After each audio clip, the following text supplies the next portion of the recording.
Bonsoir, je m'appelle Coco et je vais vous raconter l'incroyable voyage des feuilles qui changent de couleur avec les saisons.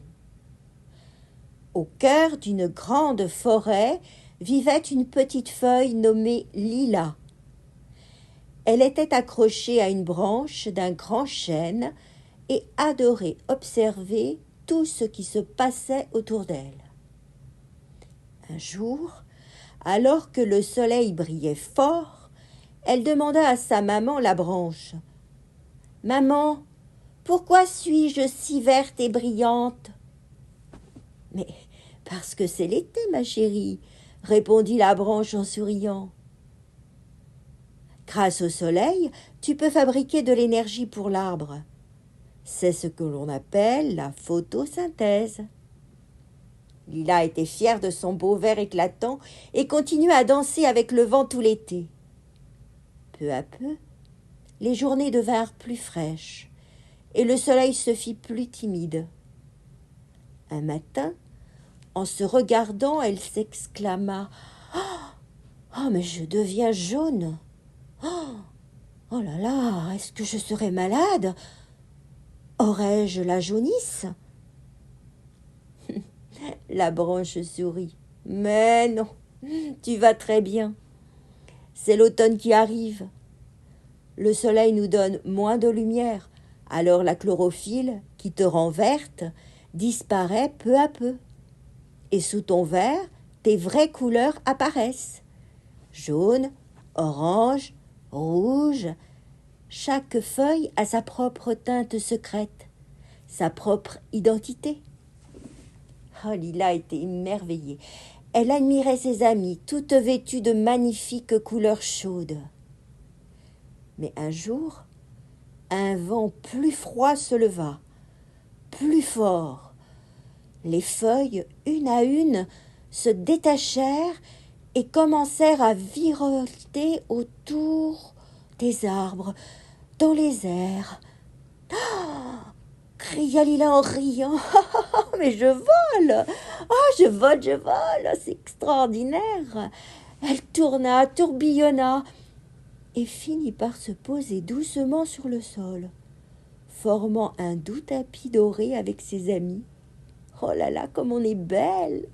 Toi rouge, jaune, orange. »« Et maintenant, que va-t-il se passer ?» demanda-t-elle. « Eh bien, tu vas nourrir la terre, » chuchota le vent.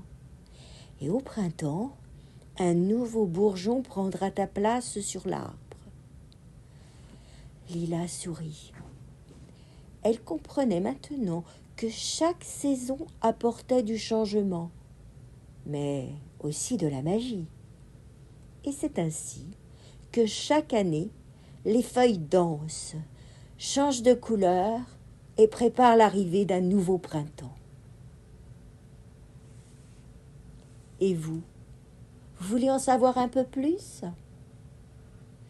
Comment cela fonctionne? Eh bien, en été, le vert domine. Les feuilles contiennent un pigment appelé chlorophylle qui absorbe la lumière rouge et bleue et reflète la lumière verte. C'est pourquoi nous voyons les feuilles en vert.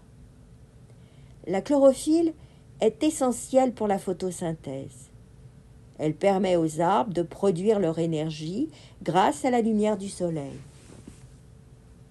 En automne, le vert disparaît. Avec les jours qui raccourcissent et les températures qui baissent, les arbres ralentissent leur activité et cessent de produire de la chlorophylle. La chlorophylle alors se dégrade et laisse apparaître d'autres pigments qui étaient déjà là, mais cachés. Et ces pigments sont le jaune et l'orange, que l'on appelle aussi les caroténoïdes. Et puis, il y a le rouge et le violet, que l'on appelle les anthocyanes. Pourquoi les couleurs varient-elles d'un arbre à l'autre?